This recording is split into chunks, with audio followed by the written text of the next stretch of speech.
Kuna watu wamelalamikia mwalimu, wafanyabiashara wako unawatetea, lakini mwisho wa siku wengine wanatutapeli mitandaoni. Tufanyeje sasa tusitapeliwe? Nikasema ni lazima nitakaa nitengeneze video niwarudishe tena niwaeleweshe. Ukitaka kutokutapeliwa mitandaoni, first of all, kitu cha msingi ni foremost, lazima umverify yule mfanyabiashara ambaye anakuuzia. Unamverify vipi? Kuna njia za zamani ilikuwa tunatumika, lazima uwaulize watu, ulishanunua kwake, na kadhalika. Hizo ni njia ambazo tulikuwa tunatumia zamani. Sasa kuna modern ways ambazo tumezileta za kumverify mfanyabiashara. Kumverify kivipi? Je, ni mfanyabiashara halali?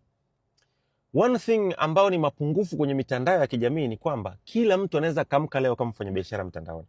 Kila mtu, wewe mwenyewe unaweza kaamka leo kufungua account mtandaoni na uza viatu. Kila mtu. Hakuna vetting process nzuri ambayo inaweza kumsaidia mtu kuulizwa maswali, wewe ni mfanyabiashara, umesajiliwa, hata kama hujasajiliwa, wewe ni wakala. Yaani hakuna hiyo process kwenye mitandao ya kijamii. Ndio maana mtandao wa kijamii mzuri sana, lakini ni mbaya sana kama hujui. Sasa, kwa sababu ya hiyo shida, tukasema tutengeneze solution ambayo itawasaidia watu kuweza kujua namna gani anaweza kumverify mfanyabiashara. Njia mojawapo ni mfumo ambayo itamuuliza maswali yule mfanyabiashara. Wewe umesajiliwa? Ndio. Dokumenti zako hizi hapa. Unapatikana wapi? Huduma zako, bei ya huduma zako na kadhalika. Kwa hiyo itamuuliza maswali ambayo sisi kuna application iko Play Store na App Store, inaitwa Biz Search Africa. Biz Search Africa. Ngoja nikuambie nini maana Biz Search Africa.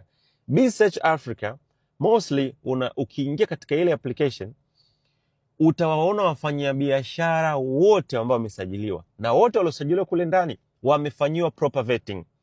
Umesajiliwa? Ndio. Wewe ni mfanyabiashara? Ndio. Upo wapi? Mbezi. Na hapo Mbezi ulipo, huduma zako ni zipi? Hizi na hizi na hizi. Kwa hiyo ukiingia kule ni literally kama tu unavyofanya kwenye mitandao ya kijamii, lakini kule wale wote kule ni wafanyabiashara ambao wamesajiliwa na ni wafanyabiashara ambao wamejihalalisha kama ni wafanyabiashara rasmi na maeneo rasmi. And the best thing kuhusu ile application ni kwamba ukifungua application juu kulia kuna sehemu imeandikwa nearby.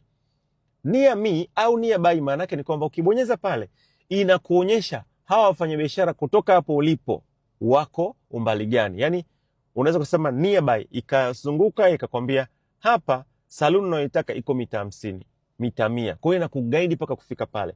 Kwa hiyo kitu cha kwanza tumekizingatia ni namna ya kumlinda mnunuaji asitapeliwe mitandaoni. Kwa hiyo kitu cha kwanza ukitaka kutapeliwa, download Biz Search Africa.